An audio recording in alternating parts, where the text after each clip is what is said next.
Hi, everybody. Hank Linderman here. You'll notice I'm in new surroundings. I'm your Democratic nominee for Congress here in Kentucky's 2nd District. I'll show you the picture of the district here in a little bit. I hope you're all doing well. Today is July 17th. I'm running for Congress here in Kentucky's 2nd District, and that is just south of Louisville in Bullitt County, all the way down to Bowling Green and Owensboro across to Danville. Looks like I may be going back to Danville tomorrow on the 18th. There's some events there that I'll post and let you all know. But when I do travel, I'm using the mask and being very careful. We're going to talk about all that kind of stuff. Anyway, thank you all for being here. This is called Getting Angry, and the point of getting angry is not to lose your damn mind. The point of getting angry is to use that to store up and get some determination in your heart and in your soul to do the right thing, because the soul of our nation is truly at stake with the mess that we are seeing right now. I just watched my opponent is Brett Guthrie, and I just saw a little Facebook thing that he was doing, and no mention of President Trump, no mention of the virus, nothing. And he was getting some pushback on the comments. So I invite you all to go to his Facebook page and maybe comment here and there. That might be a wonderful thing. Anyway, I'm hoping Bill will be here at some point soon. It looks like we've got a bunch of you here. Brenda Richardson's here, and Brenda knows to share. Again, a little bit of a caveat. I'm learning how to use a whole bunch of new video equipment because we've been having trouble just using the computer. So we're expanding that, and hopefully I'm going to be getting better and better at it right now. But this is my first time, so I hope you'll tolerate that. Let's start by looking at some numbers. Billy McNichol is here. Yes, so that means everybody, you need to start sharing. So what you're looking at there is from worldometers.info, and we're looking at USA from yesterday. We had over 73,000 new cases, 73,388, and just short of 1,000 people passed away, 963. This is really terrible. We are by far the world's leader in new cases. Number 2 is Brazil with 43,000, India with 35,000. China's not even on this, top 10 list. The United Kingdom yesterday had only 641 cases.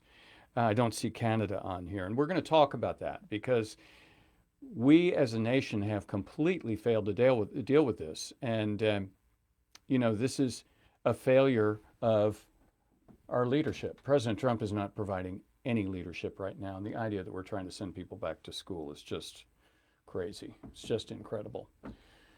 I've got a plan for how we would deal with this, and it would be, honestly, it's not a unique plan. It's a copycat of the plans that they did in Germany, and it involves getting contact tracing done really well. And contact tracing, by the way, has to be done quickly. You can't let it, if you've got somebody with a positive test and you take 5 days to track down their contacts, you've allowed too much time to pass. Anyway, let's go on to see what the numbers look like in New York, California, Florida, Texas. Notice that Florida is the new number 1, and I'm going to show you a chart here in a second. Florida has now, Cindy Braun Franklin is here. Hi, Cindy, how are you? Do us a favor. The work is a pleasure. I'm doing this because I believe it's the right thing to do. I believe that people have to get in control of their government again. And we don't have to be wild asses. We can just be good, hardworking people. I worked most of my life. I should be thinking about retirement, but I can't. I'm still looking for work. So hopefully you all out in the 2nd District, I'm asking for your vote. Anyway, we're looking at the numbers for the states, and notice that Florida has blasted past everybody, just short of 14,000 new cases today. And they have actually, I'll show you in this next shot, they have actually gone past New York at their peak. When New York was, you can see at the left, that hump right there is New York's peak when they were really suffering under the virus several months ago. That's pretty scary. And let's see, is Judy here? hi, Judy. Pam is saying hi, Judy. I'm not sure who she's saying hi to. Maybe she's seeing someone I don't. Um, Now here, by the way, Bernie Sanders, and I'm not sure who Andy Slavitt is, but he's saying that what we have to do is masks for all, and that makes total sense. We do have to wear masks. So when you're going out, it's not a political statement. It's a statement of you think you want to stay alive, maybe, and maybe not catch the virus. You know, I'm gonna let's see what happens if I do this. Do I come back? You know, here in Grayson County, our and we're a pretty conservative county. I live in Grayson. It takes me about half an hour to get to Litchfield. Well, the sheriff in Litchfield and his whole family apparently went away on vacation. When they came back, they all tested positive for the virus. And he let people know, you know, I've been shot, I've had a broken neck, I've had all kinds of diseases, all kinds of flus, all that sort of thing. He said, you can add all that together and it's not as bad as what I'm going through right now. So maybe that's what it takes. Hi, Judy Walker. I'm glad you're here. Do me a favor, Judy, and share this. You look under, if you're watching us live, look for the share button and share it, please, right now. That helps us a whole lot. Anyway, if it takes Republicans telling Republicans to wear the mask, then fine. But there's not a lot of Republicans that are willing to do it until, I guess, they get sick. Someone in their family gets sick. I'm seeing something from Brenda. I'm going to look at her comment. Buffalo's on the U.S.-Canada border, which is still closed. They're very upset. Canada doesn't want to open their borders to the U.S. You know, Canada did the right thing, and I'm going to show you what Canada did. You ready? Here's what Canada did. They went Godzilla on this thing. They shut down their whole country for, I believe, about a month. For whatever time it took, they shut the country down. They paid every adult $2,000 a month, and your job was to stay home. So that's my feeling, is we've got to go Godzilla on this thing and just accept it might take as much as 2 months. If we don't do it well, it could take longer. But if people are willing to stop fussing about what they consider to be their freedom and just do the right thing, do a solid for the rest of the country, then we've got a chance. But I'm not feeling particularly confident that President Trump is going to do the right thing and go Godzilla. He's going to have to go Godzilla. And if he doesn't, we're going to have to wait for President Biden. Let's not all get out over our skis here. We all still have to show up. We all still have to work. We have to contribute. We have to work for campaigns. And by the way, every time you share this video, you're helping my campaign. I appreciate it. You can also do things you can contribute. You know, yesterday I had $3,000 in contributions. This morning, another 200. Thank you, thank you, thank you to those of you that are sending in contributions. Billy will post our QR code, and you can use that if you're able to use Venmo. You can also go to the website, Hank number 4, Kentucky.com, and there's ways to contribute. And I want to tell you, we are very, very efficient with the money because most of the work that gets done for the campaign is volunteering. Bill McNichol is not getting paid. He's doing this out of his sense of patriotism and doing the right thing for Kentucky, the state he loves, and America, the country that he loves. That's why we're all doing this. So we need to raise some money. We're running up against a guy who's got $2.5 million. Now, we don't need that much. We can make a pretty big splash with a lot less, but we still need some money. I'm about to sneeze. Let me see what happens here about that. Well, anyway, there's a main story that I'm going to get to that I thought was very interesting, and it's from the Plain Dealer. And this is related to the Lincoln Project. And the Lincoln Project is a group of former Republicans. Maybe they still consider themselves Republicans, but they are determined to defeat President Trump. And if you haven't seen some of their videos, you should go to the lincolnproject.org, I believe is where it is, and you can watch their videos. They're really hard-hitting videos, and they're entertaining, and they're out of control. They're really strong videos. And in fact, I'm hoping I can borrow some of their footage and put my opponent, Brett Guthrie, right in the middle of it. Because he's one of these guys that has set his, he's attached his future to President Trump. And President Trump is doing a terrible job. It's recognized throughout the country. He's down to below 40% of the people believing that he's doing a good job. And, to believe that President Trump's doing a good job, you've got to not look anywhere but Fox News. You're just going to have to look at Fox News. And, these people that we have here in Kentucky that are Republicans that supposedly represent Kentucky, they seem to get very wealthy when they get into Congress or when they get into the Senate. Mitch McConnell had nothing when he got into the Senate 30-some years ago. He's now got $34 million. He's the third or fourth richest person in the Senate. If I haven't got that right, I'm close. Brett Guthrie had $600,000 when he entered Congress. He's now got around $7 million. And I don't remember if it's just under $7 million or over $7 million. But he's done quite well for himself. And that leads to a lot of questions. Where'd that money come from? I'm sure it came from the business his family is part of, but I wonder how much business went their way because he was in Congress. And Congress people seem to do very well in the stock market. It would be very interesting to get a deep dive into Brett Guthrie's finances. And by the way, you can go to opensecrets.org and get a look at that. You'll find, I believe, that Congressman Guthrie is the third largest recipient of money from pharmaceutical corporations. So that is why Brett Guthrie votes the way he does. He votes to help the companies that support him. 82% of his money is connected to corporations.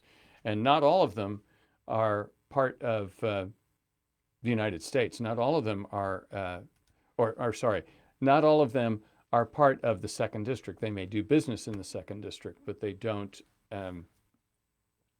have their headquarters in the second district. I got distracted there and I left that picture of the Grant project up for way too long, but I'm going to read some of the article. This is from the Cleveland Plain Dealer and it's a fascinating article. They're mentioning Ulysses S. Grant and using him as a model. This is a quote from Ulysses Grant. "We are now in the midst of trying times when everyone must be for or against his country and show his colors too by his every act. Whatever may have been my political opinions before, I have one sentiment now. There are but two parties, traitors and patriots, and I want hereafter to be ranked with the latter." Doesn't want to be a traitor. The politics of, so these guys are making a statement. The Lincoln Project and Republican voters against Trump have joined together to launch Operation Grant. Here's from this article. "We begin this week with a paid advertising campaign and a grassroots guerrilla campaign that will help deliver Ohio's 18 electoral votes to former Vice President Joe Biden this November. The politics of this decision are simple. For President Trump, there's a narrowing electoral map that gives him very few paths to re-election. None of these paths exist without Ohio. And so Operation Grant aims to use the great American general's home turf to put the nail in the coffin of today's neo-Confederate president." Our neo-Confederate president. That's good. A Fox News poll bears this out, showing Donald Trump trailing Joe Biden by 2 points in the state. Quinnipiac has the former vice president leading by 1. In the 2018 midterms, Sherrod Brown, a blue-collar candidate with a similar base as Joe Biden, won the state handily against a credible challenger that President Trump unsuccessfully campaigned for. So their statement gets pretty strong, and so I'm going to continue reading this to you. "So the path to victory is here. And so we take our cue from one of General Grant's early important successes during the Civil War, the Battle of Fort Donelson in early 1862. During the battle, General Grant said, quote, 'No terms except an unconditional and immediate surrender can be accepted,' end quote. With all due respect, we offer the same terms to President Trump today. We'll see you in Ohio, Mr. President, a place where all things are possible." Wow. So yeah, that's in the Plain Dealer, and that's discussing the importance of Ohio. Yesterday we had tremendous fun. We had Mark Andes from the band Spirit. Oh, it looks like Carrie Crawford is here, and I'm so glad she's here. Thank you all so much, and do me a favor and share when you're on. We are going to have more guests. and I believe I've spoken to a few. I don't want to commit them, but these are some of the most famous artists I've worked with have agreed to come on and chat with us. Sometimes they may only want to talk about music, but they'll probably talk about how the virus has affected them and their lives, because basically every musician is now out of work. I'm going to show you a book. This is the title of today's Getting Angry. Let's see, I'll put it up right there. The People Know. So this is a book written by Thomas Frank. And Thomas Frank is a fantastic writer. He's been writing for a number of years. Let's see what his other books that he's written are. One of them was called Listen Liberal. One was called The Wrecking Crew, which was about how Republicans had taken over state houses, for example, in Kansas. What's the Matter with Kansas is what happened there. He's got one I haven't read called Pity the Billionaire. That'll be good. I have read Rendezvous with Oblivion.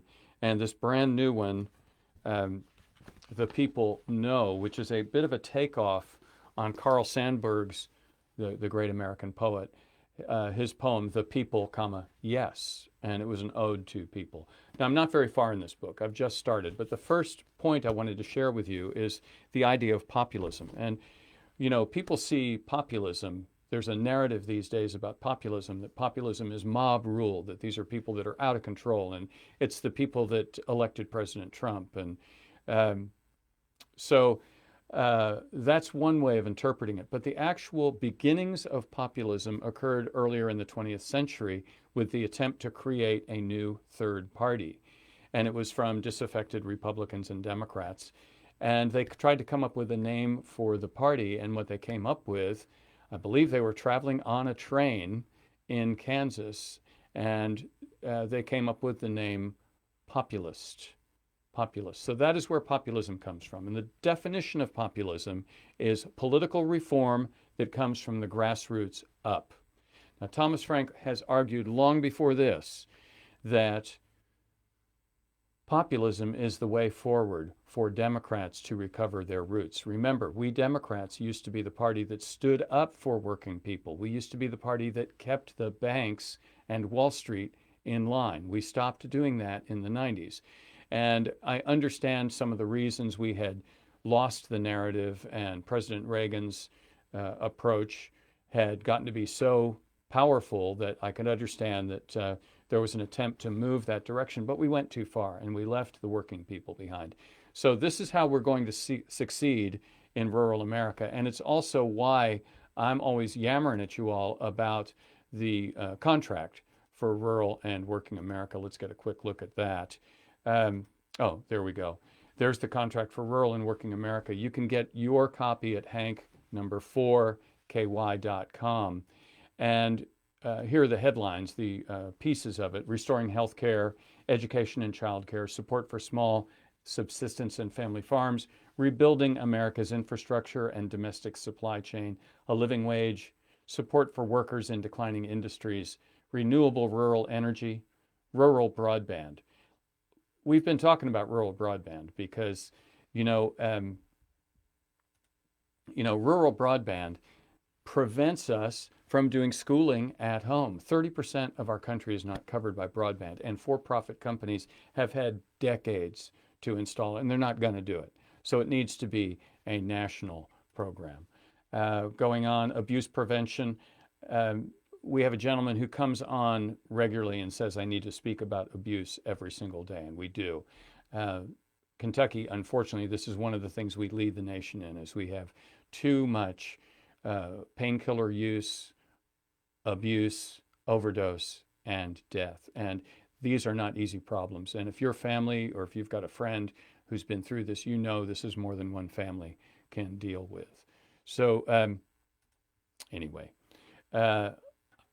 I will, let's see if, I also want to show you this. Oh, here we go. Here's our second district. I'm somewhere in the number 2 at the kind of the top end of Grayson County. So if you see close to the number 2, you'll see Grayson County. This is our district, 21 counties. It takes over 3 hours to drive across it. But that's what I do. I drive a whole lot. Now, here's someone who looks like he might be a guest on the show. That's Kebmo. And he said he might want to come on and talk politics. So I'm pretty excited about that possibility. Perhaps I can get Kevin next week. All right. Well, this is it. I'm done for the week. I'll be going to Danville tomorrow. I want you all to please stay strong. I want you to remember, please wear your masks. The story we heard yesterday about hairdressers, that even though they ended up testing positive for the virus, they didn't pass it on because they and their customers wore masks. So accept no substitute. Wear that mask. And, let's, I think we should be planning to go Godzilla. All right. It's very nice to talk to you all. I will see you on Monday at 3:30. This is Getting Angry. That means maintain your cool, people. Use your anger to focus yourself and get ready to do the right thing. We need to take over our government for the people. We need to readdress the bargain between corporations and people. People need to be more important in government, more important than corporations. All right. Running for Congress, I need your help. Check it out. Let's go Godzilla. All right. Talk to you all.